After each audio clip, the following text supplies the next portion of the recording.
Bonjour. Nous sommes très heureux aujourd'hui de convier quelques camarades du secteur d'activité, du court-métrage des secteurs d'activité, parce qu'on a dit à l'avenir des festivals, là, sur le petit générique de la web télé. Mais au-delà de ça, il s'agit bien ici de parler du court-métrage depuis qu'il se fabrique jusqu'à le fait qu'il se montre. Donc aujourd'hui, on a le plaisir d'accueillir Amélie Châtelier, qui est déléguée générale de l'agence du court-métrage. Elle vous expliquera ce qu'elle fait. Je redistribuerai une petite parole, ils se présenteront chacun leur tour. Massimiliano Nardouli, qui programme au Festival de Brest, entre autres. Tu programmes aussi plusieurs autres festivals en Europe. C'est Fabrice Prel-Cléache, qui est producteur offshore, qui a aussi une représentation politique, puisqu'il fait partie du syndicat des producteurs indépendants du bureau du court-métrage. Et Sébastien Husneau, qui est distributeur à la Luna. Donc je vais vous laisser présenter vos actions, votre travail, afin qu'ensuite puisse s'engager une discussion autour des difficultés que nous rencontrons dans nos pratiques. On peut le dire quand même, un petit peu inquiet de l'avenir de notre secteur du court-métrage.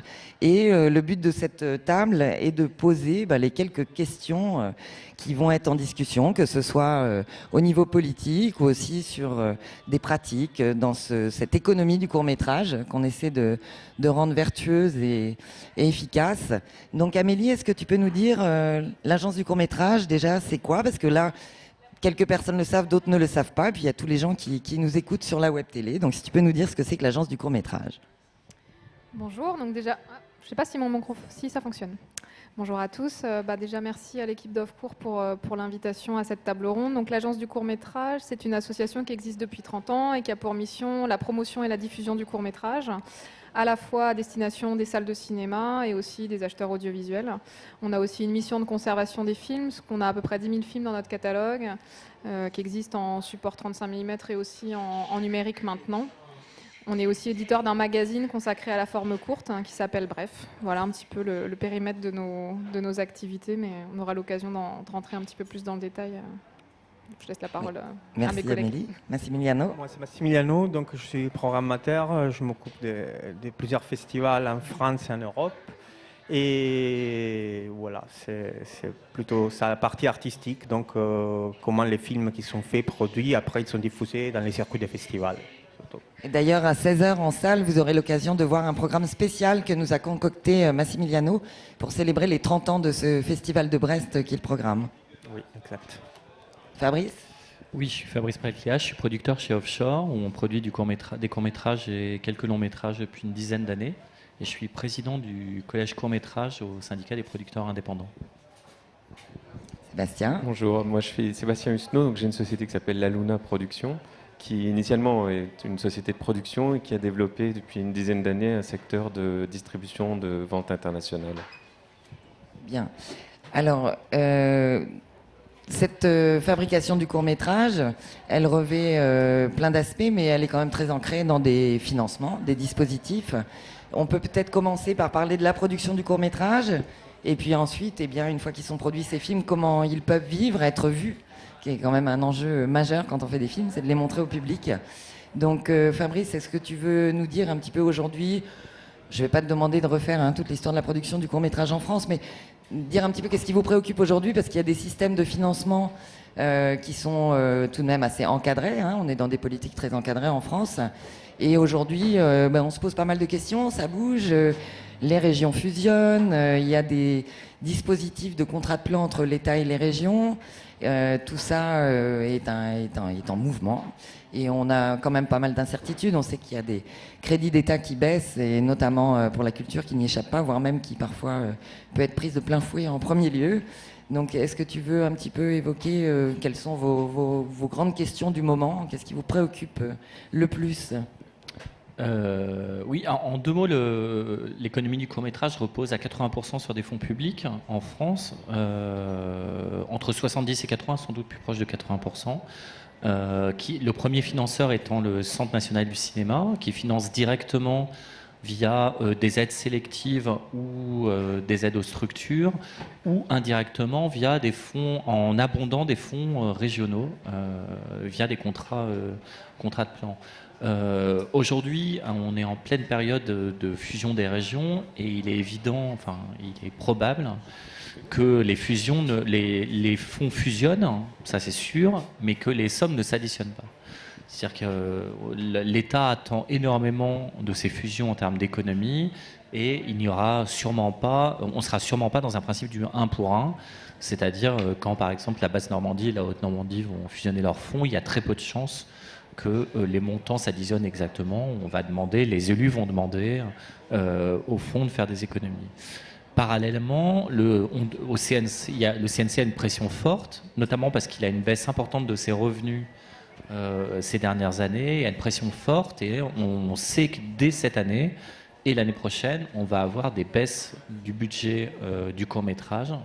Et on ne sait pas encore comment ces montants vont se répercuter, s'ils vont se répercuter sur la création, sur la diffusion, etc. Mais il est évident qu'il va y avoir une baisse de budget. Et qu'il n'y a pas de raison que ça s'améliore dans les années qui suivent. Donc, bout à bout, les financements publics vont forcément diminuer. Et le nombre de guichets va diminuer aussi par la fusion des régions.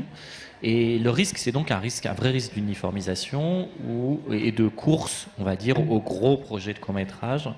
Alors qu'en fin de compte, une grande partie de la diversité du secteur était garantie par les régions, d'ailleurs plus que par le CNC. C'est-à-dire que les régions étaient beaucoup plus joueuses en termes de diversité. On arrivait à financer de la comédie en région, on arrivait à financer du film de genre, ce qui est impossible au CNC. Et cette diversité, on va un peu la perdre. Donc voilà, nos grosses frayeurs sur le financement du cinéma, c'est ça pour les fonds publics. Et pour les fonds privés, c'est le début de désengagement de certaines chaînes. On a vu que Canal+, qui était un des plus gros financeurs de la partie privée, a baissé ses budgets de plus d'un tiers ces dernières années. Le service public tient très bon pour l'instant, mais il est aussi soumis à une grande pression. Donc on n'est pas vraiment dans une période très porteuse pour le court-métrage. Non, parce qu'il faut savoir qu'en plus, monter un court-métrage, c'est quand même beaucoup d'énergie. Et puis faire des films, ça coûte de l'argent. Il y a quand même un certain nombre de salariés sur un tournage.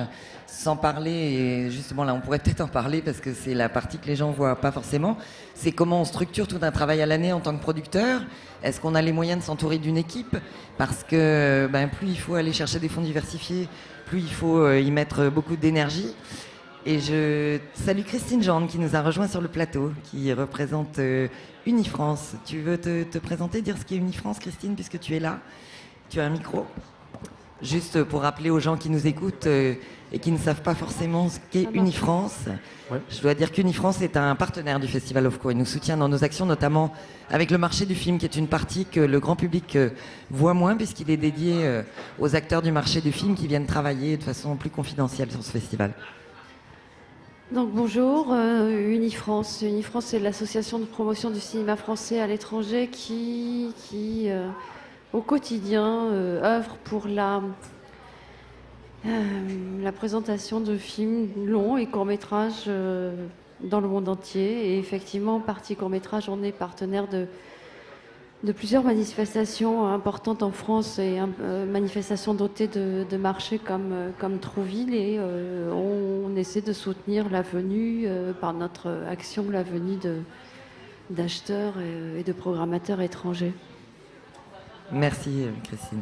Donc pour revenir à nos problématiques de production, comme je l'évoquais, il est tout de même pas si simple de développer son travail sur une année longue avec, j'imagine, pas non plus une armée de gens au bureau potentiellement mobilisables à tout moment pour mener toutes ces actions. Est-ce que tu peux parler, évidemment pour toi, mais je pense que quand même la problématique de ta boîte de production ressemble à celle de pas mal de boîtes de prod de court-métrage en France? Oui, même si on est sans doute mieux lotis que les producteurs qui démarrent et qui sont vraiment tout seuls dans leur chambre de bonne. Enfin, on a tous un peu commencé comme ça, avec un bureau caché chez soi. Oui, c'est un travail qui est compliqué parce que d'abord, les premières années, vous développez beaucoup de projets que vous n'arrivez pas à financer. Vous avez besoin de temps pour comprendre un peu les tendances, les modes. parce qu'il y a aussi des modes, les gens pour monter votre réseau. Et donc toutes ces premières années, vous travaillez à côté. Enfin, je crois qu'on a tous fait ça, travailler pendant des années en tant que directeur de production, en tant que technicien pour d'autres. Et petit à petit, vous développez votre réseau, vous développez votre réseau aussi de réalisateurs, les gens avec qui vous avez envie de travailler. Mais il y a beaucoup de producteurs qui, même au bout de plusieurs années, travaillent encore à côté pour en vivre correctement. Enfin, le pas du long métrage, qui était presque un pas automatique il y a 10 ans, est devenu tellement compliqué aujourd'hui. Le premier long métrage, qui souvent d'ailleurs maintenant s'apparente plus à un court métrage de longue durée en termes économiques, qu'on met très longtemps avant d'arriver à structurer des sociétés et arriver à en vivre correctement. Oui, d'ailleurs, on le voit dans le marché du film. Là, nous, on essaie de mettre à disposition un outil pour faire circuler ses œuvres, pour générer une économie, mais on voit bien que c'est compliqué. Hein. Le court-métrage n'est pas toujours facile à vendre. Enfin, comment on peut faire ça? Comment on structure un petit peu le retour sur les films qu'on a fait une fois qu'on a un catalogue, etc. Alors économiquement, en fait, malheureusement, on ne peut pas compter sur les retombées postérieures sur les films parce qu'elles sont assez anecdotiques en termes de montant. Enfin, c'est sur la vie d'une société globalement, en termes de chiffre d'affaires, les ventes postérieures sont très faibles. Donc ça veut dire qu'il y a un des secrets qu'on met du temps à apprendre. C'est de se payer en amont, c'est-à-dire sur le budget du film, c'est d'accepter de prendre son salaire producteur au moment où on finance le film. Après les guichets, il n'y en a pas beaucoup. Il y a quelques chaînes, les guichets financiers, on va dire, parce que la diffusion, ce n'est évidemment pas qu'il y ait des problèmes monétaires. Enfin, c'est aussi tout le travail sur les festivals, via les scolaires, etc.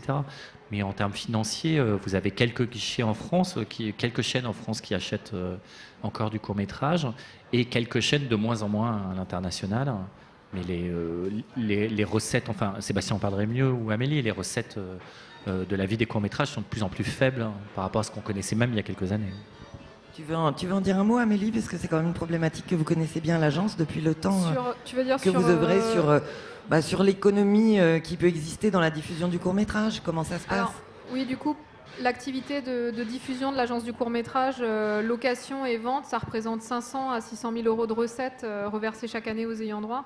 Donc effectivement, comme le disait Fabrice, c'est pas avec ça, et ça représente des milliers en fait d'ayants droit. Donc répartis pour chacun des ayants droit, ça représente pas, en tout cas c'est pas de ça que peuvent vivre les producteurs. Néanmoins, et c'est notre mission, ça contribue à faire exister les films dans la durée, sur des canaux de diffusion très spécifiques et de niche à l'international et en France. Le contexte dans le marché audiovisuel, pour moi, il faut aussi... effectivement, il y a ces cases audiovisuelles qui parfois se réduisent. Et en fait, le fait est que malgré l'émergence du web et du numérique, je pense qu'on n'a pas encore tout à fait trouvé l'équivalent en termes de chiffre d'affaires. Oui, il n'y a pas de modèle économique viable. Nous, aujourd'hui, on développe pas mal de projets et de ventes auprès notamment du marché web, de la VOD, etc. Ça représente je crois, 20% de notre chiffre d'affaires, mais c'est encore assez faible en valeur individuellement, titre à titre. Donc on n'a pas réussi complètement à compenser, entre guillemets, une forme de désengagement des acheteurs audiovisuels d'un côté par l'émergence d'un nouveau modèle autour du web. D'autant plus que maintenant, je pense à France Télévisions notamment, les droits de catch-up télé, par exemple, ont été inclus dans le volume de préachat. C'est vrai qu'on voit que ce qui existe sur le post, après les systèmes de préachat, est en quelque sorte inclus maintenant dans les deals globaux des producteurs avec les chaînes de télé. Nous, pour résumer un petit peu la situation dans laquelle on est au niveau de la diffusion, moi je dirais qu'elle est assez paradoxale en fait, parce que en tout cas, je pourrais pas, vu que les chiffres de diffusion de l'agence sont notamment au niveau de la diffusion salle, sont de nouveau en hausse en fait après quelques années un petit peu compliquées liées à la transition vers le numérique. C'est vrai qu'en 2011-2012, on s'est pris ça de plein. C'est-à-dire que les salles de cinéma qui sont nos principaux partenaires, ça représente à peu près 50% de nos volumes de programmation, se sont équipés. En fait, il y a eu un problème d'inadéquation entre l'offre argentique et l'équipement numérique pendant quelques temps.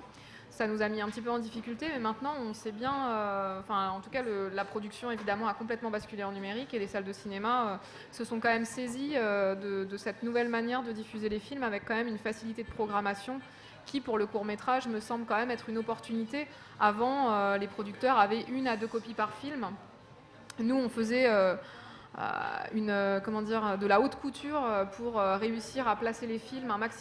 Un film qui marchait, c'était des circulations de copies hallucinantes entre le producteur qui partageait la copie avec l'agence pour réussir à maximiser le nombre de locations du film.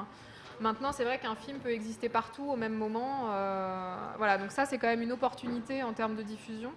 Et c'est vrai que du coup, ça a quand même permis de relancer. Ça a donné, je pense, des nouvelles envies de programmation aux salles. Ça, c'est indéniable.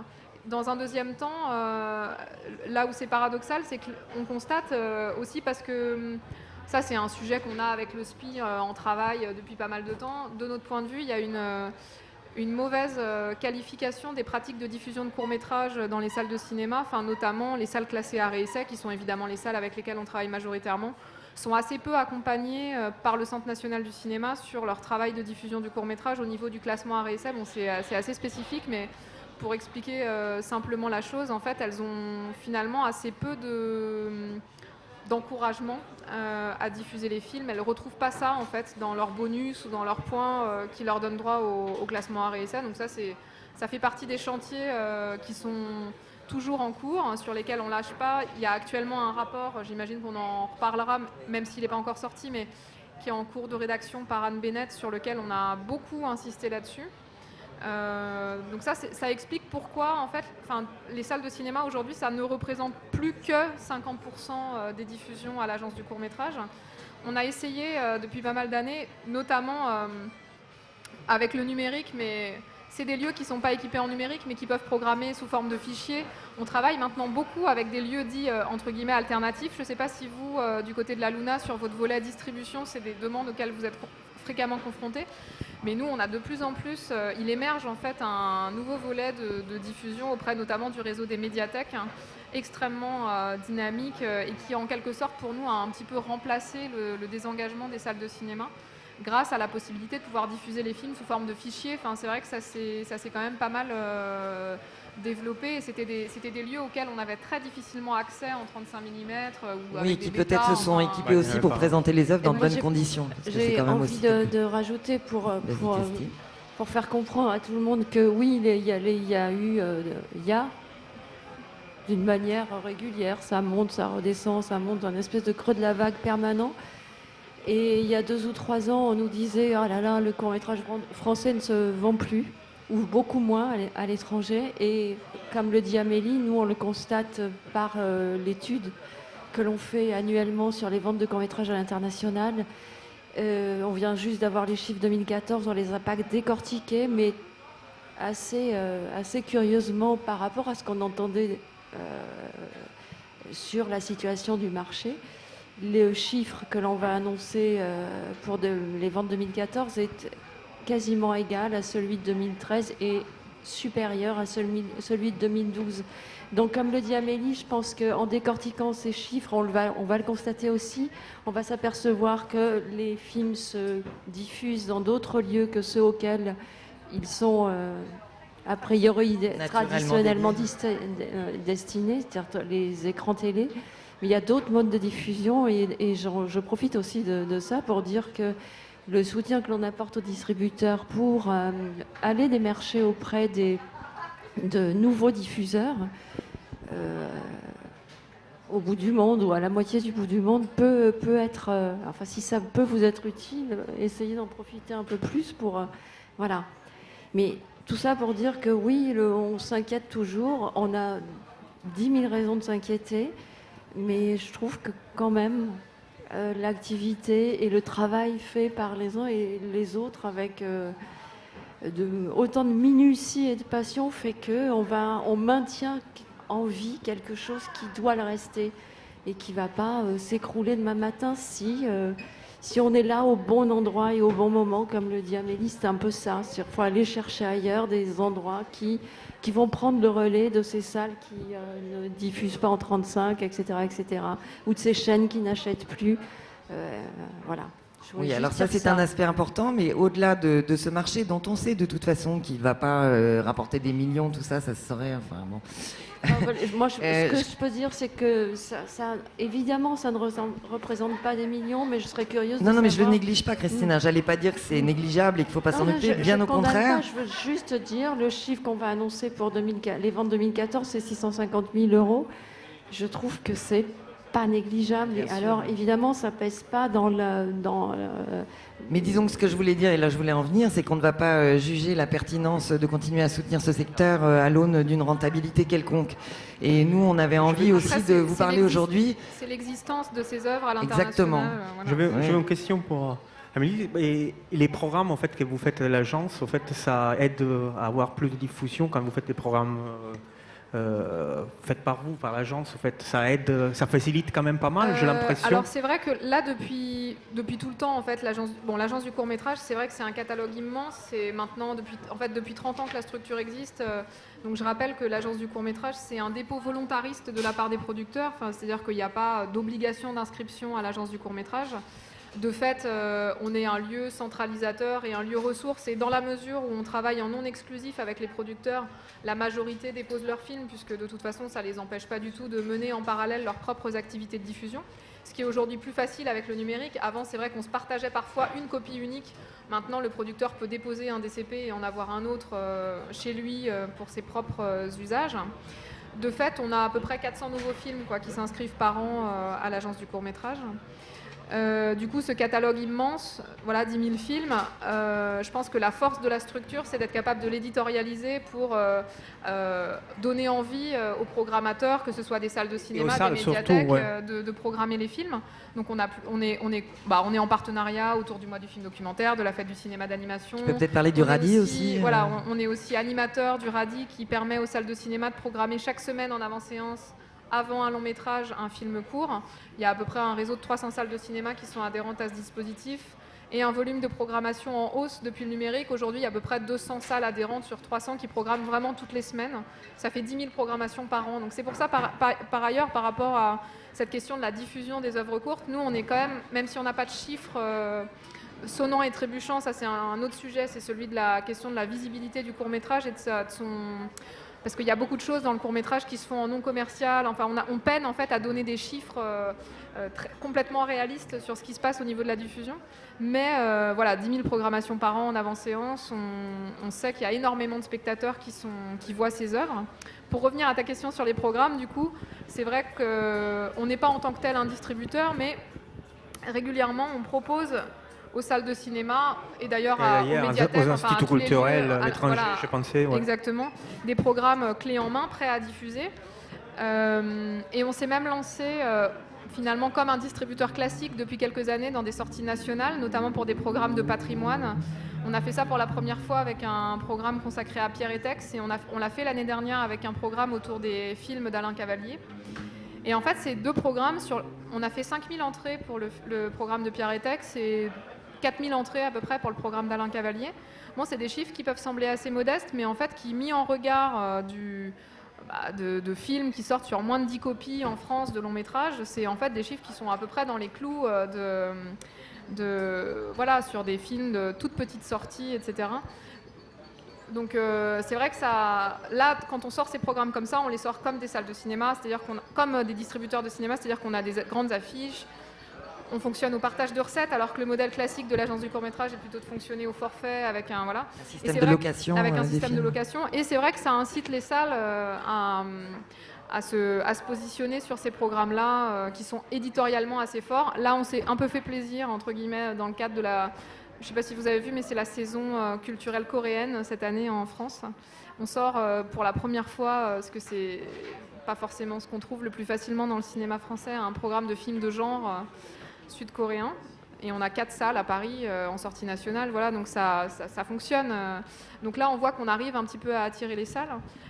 Là où le court-métrage est difficile par rapport à un long-métrage, c'est qu'il y a cette question de la notoriété médiatique et notamment de l'accès aux médias, qui, je pense, pour moi, est un sujet de travail du secteur sur lequel on doit vraiment avancer. La promotion de la visibilité du travail qu'on mène, oui. Là, nous, on a une responsable de la communication à l'agence du court-métrage qui fait le travail aussi d'attaché de presse. Et quand on sort un programme de court-métrage et qu'on lui dit non, mais nous, les films de moins d'1 heure, on les chronique pas, ça nous intéresse pas. C'est vrai que c'est quelque chose qui est quand même assez complexe. Donc, quand on entend en permanence dans les médias formidable premier film de ce réalisateur, alors que nous, on a quatre courts-métrages qu'on a portés pendant 10 ans dans notre catalogue. Voilà, ça paraît des choses comme ça, mais il y a beaucoup de choses qui est de l'ordre de la sémantique, je pense, et un peu de l'affirmation de principe. Mais voilà, pour revenir à... Donc en tout cas, les programmes, c'est quelque chose qu'on va continuer à faire, et effectivement, je pense que nos chiffres sont... en tout cas raccord par rapport à l'économie du secteur sur le volet patrimoine ou voilà, sur des toutes petites sorties de niche. Mais c'est très important d'avoir aussi une programmation professionnelle dans ce type-là, parce que une des choses que j'ai pu constater en faisant pas mal de programmations en France et à l'étranger, c'est exactement que parfois les salles de cinéma, ils n'arrivent pas à s'emparer de toute la matière qu'on a au niveau des courts-métrages, parce que c'est énorme. C'est vrai qu'à l'agence, à un moment donné, on avait toute une communication, on communiquait autour de 10 000 films. Puis en fait, à un moment, on a arrêté de faire cette com parce qu'on s'est rendu compte que les gens, ça les faisait complètement flipper, quoi. Ils se disaient, oh là là, j'en ai vu un film en fait seulement, et il m'en reste 9 999, je suis dans la merde, j'arriverai jamais à faire ma programmation. Donc on a arrêté de communiquer autour de ça, et voilà, on essaye vraiment de faire comprendre aux gens qu'on est un espace ressource qui peuvent s'adresser à nous pour toutes les demandes de programmation et qu'on peut les guider et en fait construire quelque chose qui correspond à leur public. Après, il y a des salles de cinéma, notamment celles qui sont abonnées au RADI, qui ont cette habitude de diffusion. Enfin, et le public aussi est habitué à avoir des courts-métrages. Oui, c'est pas le même type de diffusion, parce que c'est souvent la diffusion d'un court-métrage en seulement. Et un programme de court-métrage, c'est très différent par rapport à diffuser un court-métrage avant un film. Donc, c'est pas exactement... Je pense que c'est le problème des salles de cinéma, c'est d'avoir pas les films avant. C'est le problème que parfois, ils ont peur à composer un programme, concocter un programme pour les publics, en fait. Ils ont du mal parce que c'est pas ils n'ont pas l'habitude. C'est simplement pour ça. Est-ce que Sébastien, tu voudrais nous dire, dans une position de distributeur qui n'est pas l'agence du court-métrage, hein, qui, elle, a toute une structure, des actions à mener qui sont financées en termes de personnel, on en parlait entre nous tout à l'heure, cette force justement d'aller pouvoir communiquer et préparer des choses. Tu peux nous témoigner un petit peu de ton expérience, toi, de distributeur, comment ça se passe, comment tu travailles ? En fait, on contribue aussi à l'ensemble des réseaux de distributeurs. En fait, ça aide aussi à avoir une proposition de diversité vis-à-vis des acheteurs. Et c'est vrai qu'on a un rôle qui est aussi... en fait, il y a un volume de production qui, je pense, qui augmente chaque année, même en national et en international. Et c'est vrai que la problématique dont vous parliez tout à l'heure, c'est qu'en gros, il y a une proposition, une multiplicité très grande, et que les volumes dont on parlait en fait en global sont importants, mais pour chaque ayant droit, pour chaque film, c'est à chaque fois des petits volumes, des petites additions qu'il faut rajouter les unes aux autres, etc. Et ça demande à chaque fois, pour chaque diffusion, un travail ponctuel pour chacune des diffusions, chaque fois que le film est projeté ou acheté par une chaîne, etc. Et en fait, les acheteurs, notre responsabilité, c'est de travailler avec les acheteurs et de faire le relais avec les ayants droit. Et c'est vrai que les acheteurs sont submergés de demandes, parce qu'ils sont sollicités aussi bien par les ayants droit, par les producteurs, par des fois les réalisateurs qui ont autoproduit, etc. Donc notre rôle, c'est un peu justement de pouvoir faire une sélection et de pouvoir déjà leur proposer déjà une sélection par rapport à ce dont on sait qu'ils vont chercher, etc. Et ce travail-là, c'est aussi de la force d'être plusieurs, à faire plusieurs déjà sélections pour pouvoir avancer ce travail auprès des acheteurs, quoi. Et en même temps, je pense que la chose très intéressante, dans ton cas, dans les cas d'une distribution de ce type, c'est que tu sais plus ou moins qu'est-ce qu'ils cherchent. Donc, tu ne vas pas envoyer systématiquement tous les films à tous les acheteurs. Tout à fait, ouais. Donc, tu cibles déjà, tu fais un travail et que ça simplifie aussi la vie des acheteurs, mais aussi pour vous, c'est de retourner, de perdre moins de temps possible, et de dire... Bien sûr. Puis des fois, on en parle... C'est-à-dire que des fois, on essaie de tenter un peu des films dont on se dit, tiens, c'est un peu plus difficile à vendre, mais en même temps, d'en parler, on peut susciter la curiosité, et puis de permettre tout à coup que l'acheteur il prêtera une attention différente. Oui, j'en profite pour dire que c'est toute l'importance de marché qui existe sur plusieurs festivals en France. Il y en a un à Brest, il y en a un à Aix-en-Provence. Toi, Christine, tu sais mieux que moi, je les connais pas tous, Clermont-Ferrand, d'évidence. Et Aix, je l'ai dit. Annecy, il y a un marché aussi. Annecy, oui, bien sûr. Et donc là, nous aussi, on a un marché du film à Trouville. Et c'est vrai, quand tu disais le nombre de films, c'est vrai que nous, là, par exemple, il y a plus de 2000 films dans la base de données du marché cette année. Donc c'est sûr que ce travail d'accompagnement, oui, le travail éditorial, de dire, moi, je défends tel type de film, et on sait quand on s'adresse à toi, c'est vers tel type de film, ou alors je vais être curieux de ce que tu me proposes parce que ce que tu m'as proposé m'a intéressé. Et est-ce que tu distribues les films que tu produis Oui, aussi, oui. Systématiquement? Oui, systématiquement, oui. Donc aussi, ça nous permet d'avoir aussi une appréhension déjà en amont aussi sur le marché, en fait. C'est-à-dire, quand on le produit, on a déjà un peu des idées aussi sur son export, sur les ventes, etc.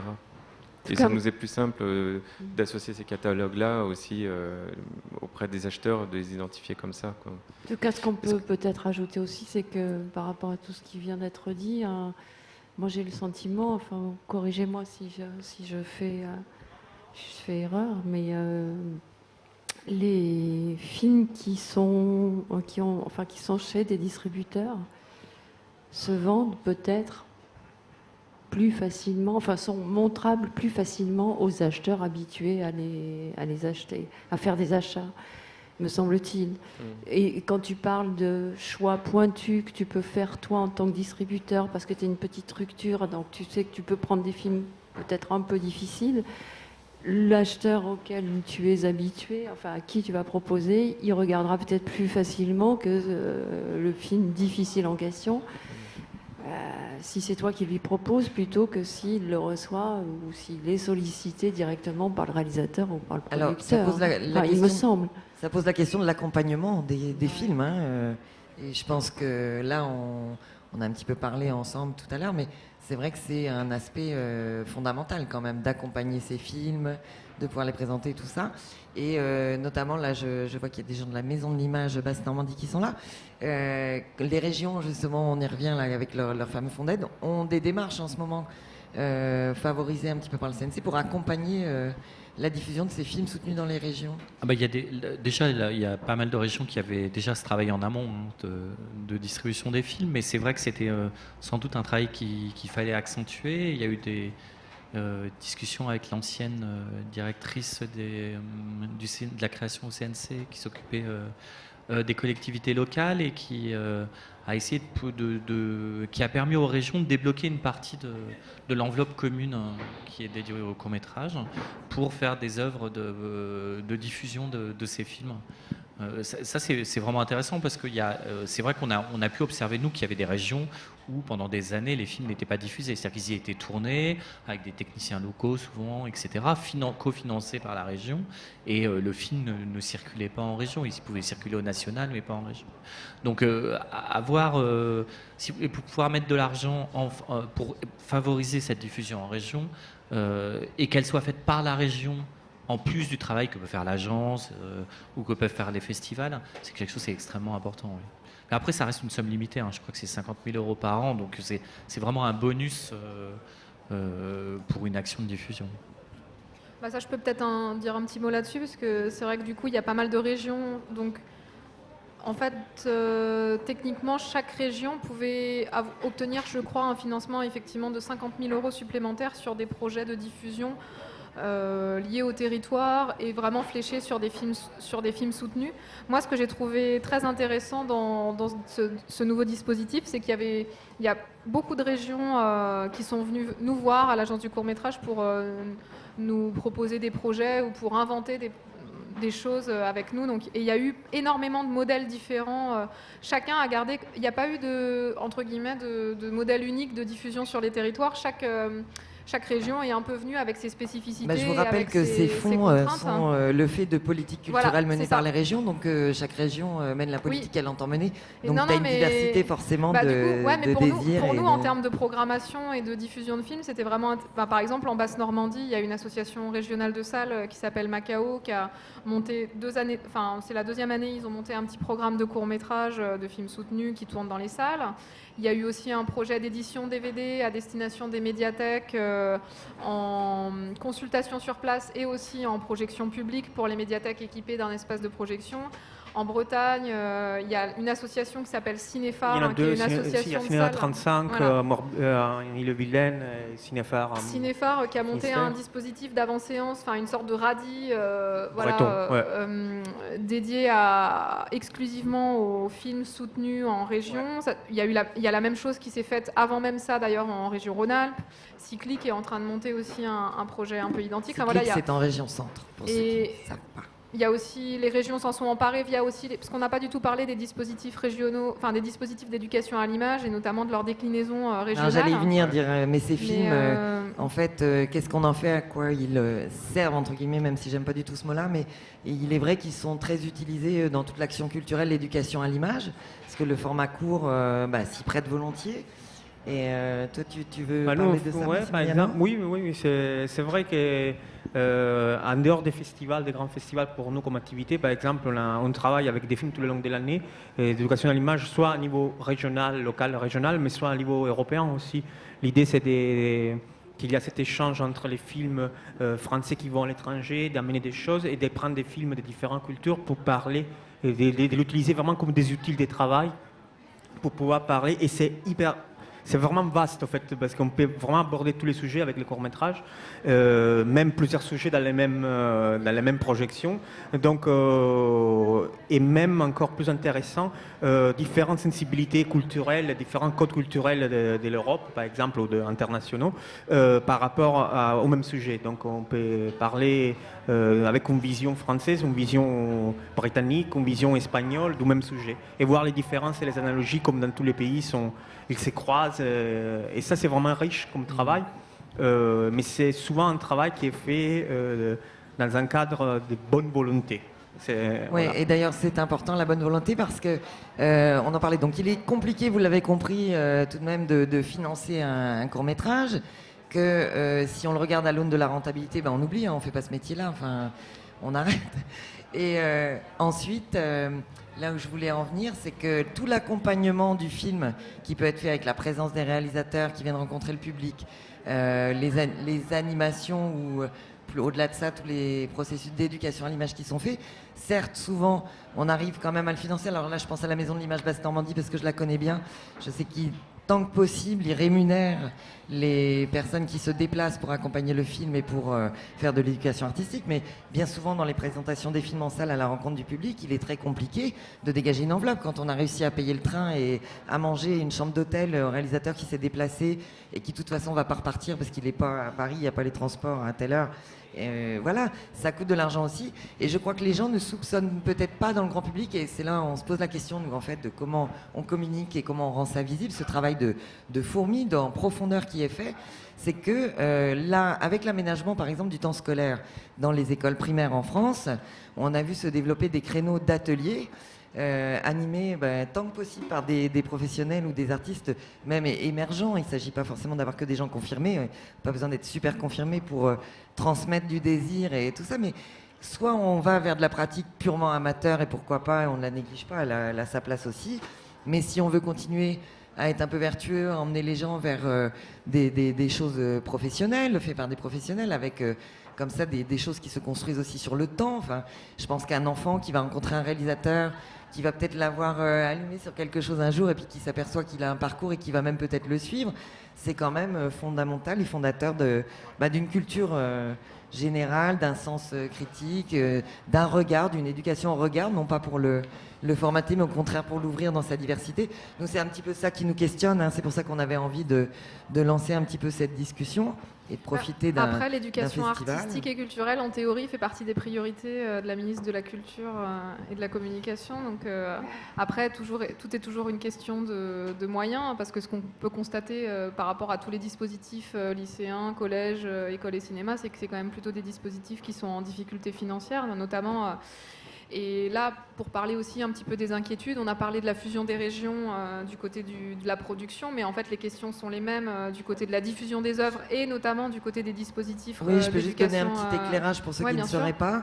Les contrats de plan État-région au titre du cinéma et de l'audiovisuel ont plusieurs titres dans la Convention, hein.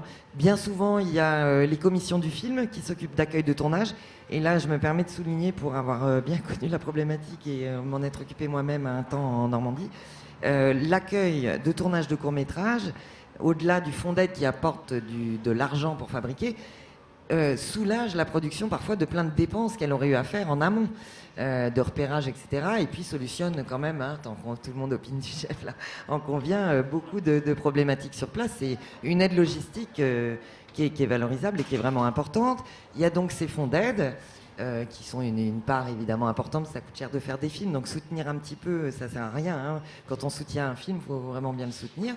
Et ensuite, il y a tout l'aspect éducation à l'image, le soutien aux salles, la diffusion, etc. Donc voilà, c'est pas juste des problématiques de producteurs qui veulent des sous pour faire des films, quoi, je veux dire. Non, mais du coup, ce volet de la diffusion, il est entre guillemets autant en question que celui de la production, dans le cadre notamment de toute la réorganisation des régions et notamment tous les... il y a des grands... dans certaines... Sachant qu'il y a pour l'instant pas mal d'opérateurs régionaux qui vont... Voilà, aussi, on est un petit peu dans le flou là, sur toute cette réorganisation, puisqu'on ne sait pas exactement comment... C'est pour ça qu'on est un petit peu inquiet, c'est qu'on ne sait pas grand-chose et que c'est au mois de décembre que ça se passe. Oui, non, mais après, avec des territoires qui, en matière de production, je ne sais pas bien comment ça peut se passer, mais en matière de diffusion, ce qu'on sait aussi, c'est que le maillage, il fonctionne parce qu'il y a une proximité, je pense, avec le territoire. Et là, sur certaines régions, ça va devenir... est-ce qu'il va y avoir des superstructures qui vont, entre guillemets, piloter dans une capitale régionale tous les dispositifs régionaux? Enfin voilà, on a pas mal d'inquiétudes sur comment ça va pouvoir se décliner régionalement. Et si on sait qu'en production, 1 + 1 ne va pas forcément être égal à 2, je pense qu'en matière de production, la problématique de diffusion, la problématique est exactement la même. C'est-à-dire que... Peut-être même pire, j'ai envie de dire, parce qu'il y a quand même une structuration des organisations professionnelles qui fait que c'est pas sûr, la discussion sur les fonds d'aide a l'air déjà bien entamée, alors que sur les pas sûr parce qu'il y a une c'est pas sûr parce qu'il y a une conscience des élus ces dernières années du fait que les films qui finançaient n'étaient pas assez diffusés. Ça, c'est un truc assez récent. On l'a vu en long métrage et on le voit en court métrage. Et les élus poussent beaucoup maintenant pour que les films qui financent circulent. On est un peu dans une logique libérale, donc ils cherchent une sorte de rentabilité. Alors, c'est pas forcément les pour et bonnes raisons, mais enfin, au final, s'ils diffusent mieux les films, tant mieux.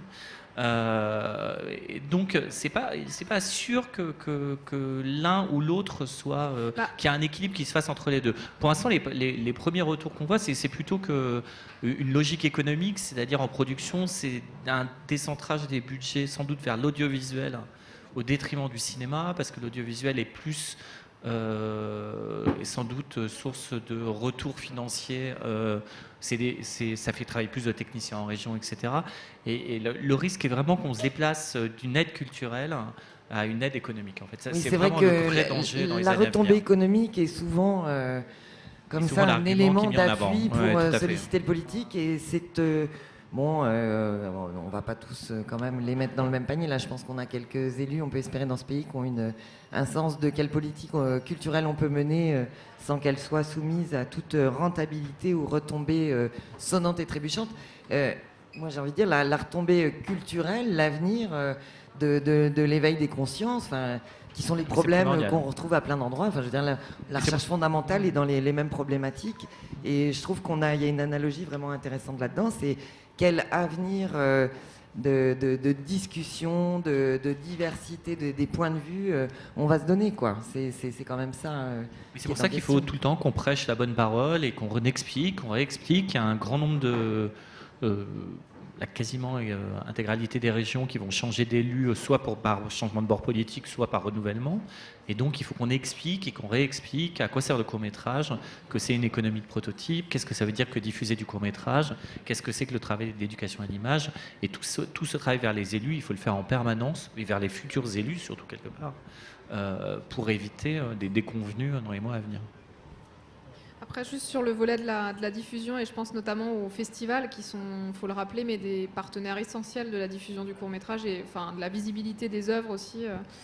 Je donne un exemple, mais il va y avoir cette immense région qui va se créer entre l'Auvergne et Rhône-Alpes, donc avec évidemment des mastodontes, entre guillemets, c'est-à-dire évidemment Clermont-Ferrand, Annecy, le Festival Lumière à Lyon sur le patrimoine.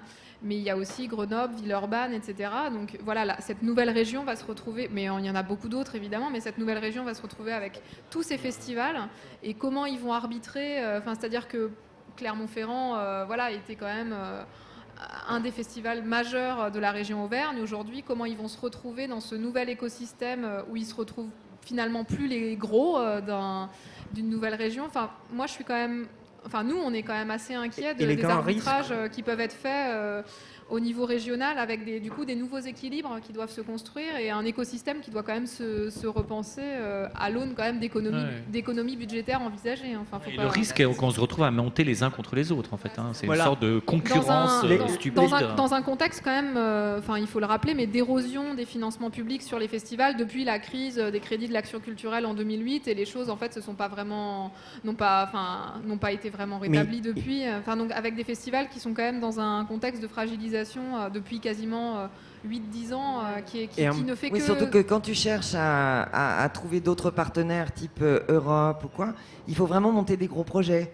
Si tu montes un petit projet, que tu déposes ton dossier, on te dit mais c'est pas assez ambitieux, merci, au revoir. Et puis même en Europe, on est en reflux total. Médias, c'est la catastrophe.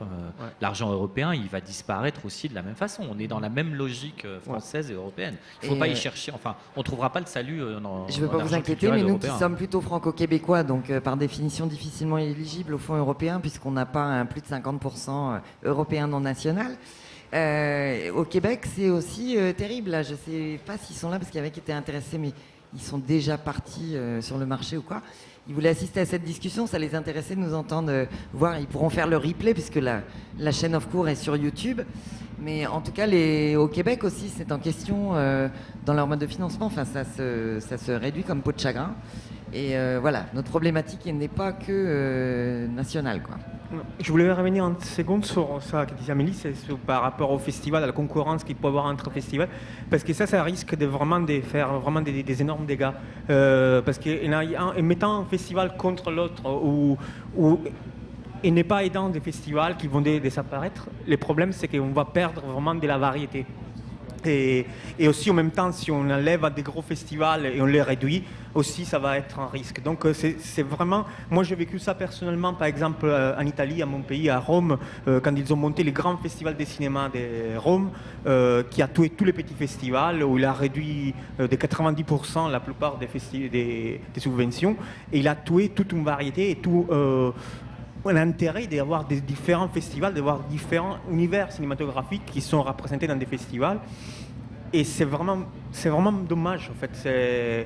Et en même temps, c'est difficile comment arbitrer ça, si laisser un gros festival se développer ou essayer d'aider les autres plus petits, mais chaque festival il a son intérêt et son public, donc et c'est pour ça que c'est important qu'on s'en parle et qu'on ne se divise pas sur la question en se disant au plus fort la pouque, sinon on va pas y arriver. Bien sûr. Je trouve qu'il y a quelque chose qui est symptomatique. Donc Amélie l'expliquait, il y a un rapport sur le court-métrage qui est en train d'être écrit par Anne Bennett, qui va sortir dans les mois à venir. Sa lettre de mission porte en grande partie sur trouver de nouvelles sources de financement privé. C'est-à-dire qu'on ne parle pas de révision, de remise à plat éventuellement des budgets publics et de voir s'ils sont bien efficaces, etc. Parce que de toute façon, comme ils diminuent... mais on parle de chercher des nouvelles sources de financement privé. Donc c'est vraiment la marque du désengagement aujourd'hui, qui est non, vous n'aurez pas plus d'argent, déjà vous aurez moins d'argent, ça c'est sûr, mais donc on va vous apprendre qu'il faut aller chercher de l'argent. Alors je tiens à ajouter à ce que tu dis qu'en plus quand tu vas chercher du privé, puisque nous aussi on est dans ce cas-là avec le Festival Off Court, le privé est quand même assez rassuré quand on a une assise d'argent public. Donc dire je me désengage un peu mais va chercher du privé, c'est la fausse bonne idée. Oui, ou alors tu as du privé aussi qui te fait du mécénat culturel et c'est formidable et on remercie nous les quelques fournisseurs qui ont cette pratique avec nous, mais il ne s'agit pas là d'argent pour aller payer les équipes ou essayer de payer les droits des films. Hein. Nous-mêmes on ne paie pas les droits des films, on a cette discussion avec les gens qui sont sélectionnés, on dit bon on va mettre un peu d'argent pour t'accueillir à Trouville. Comme ça, dans cette diversité, tu vas rencontrer d'autres gens. Il y a des choses vertueuses là-dedans. Bon, il se trouve qu'en plus, dans les labos de création, tout ça qui donne une belle énergie à tout ça. Mais on est obligé d'arbitrer des choix comme ça. Et c'est dommage parce que ce qui serait valeureux, c'est qu'on paye les droits des films. C'est pas les distributeurs ici présents qui vont me dire le contraire. Mais voilà, on est obligé de faire des arbitrages comme ça un peu pénibles. Et donc, pour en revenir à ce privé qui remplacerait le public, moi, j'y crois pas une seconde. Qu'on se penche là-dessus, on le fait déjà. Je veux dire, on n'a pas attendu qu'on nous le dise pour y aller. Ça paraissait assez évident. Mais il y a quand même des choses, je pense, à sanctuariser à l'aune d'une politique culturelle. Encore une fois, on parle de politique là.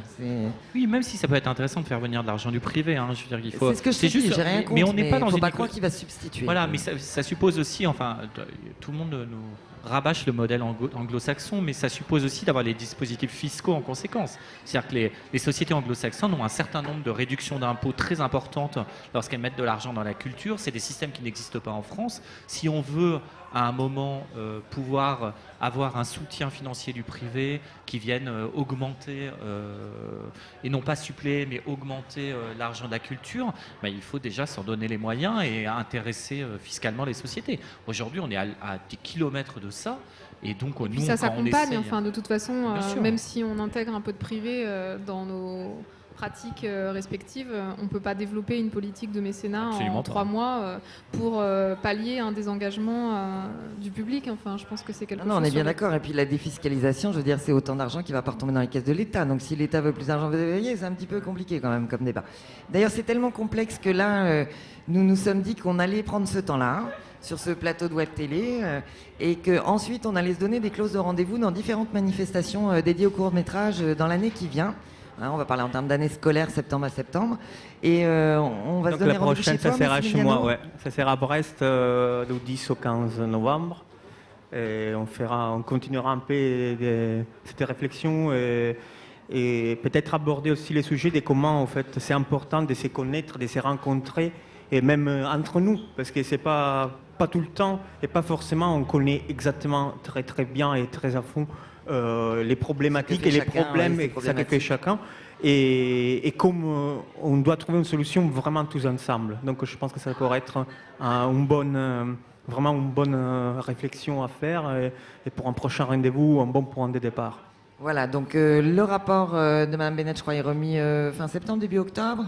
Oui, non, je pense que... Ce qui est bien, c'est qu'il sera sorti en tout cas, on pourra certainement... on l'espère. Ouais. Bon, et on pourra poursuivre cette réflexion. Je vous remercie beaucoup d'avoir été là avec nous aujourd'hui. À 16h, vous avez justement un programme spécial sur les 30 ans du Festival de Brest en salle. Donc je vous rappelle que c'est au Salon des Gouverneurs derrière le casino de Trouville-sur-Mer. Et je vous remercie encore une fois. Nous sommes encore là, le festival est loin d'être fini. Profitez des séances, travaillez bien au marché du film qui se tient jusqu'à jeudi. Et je vous remercie d'avoir été là.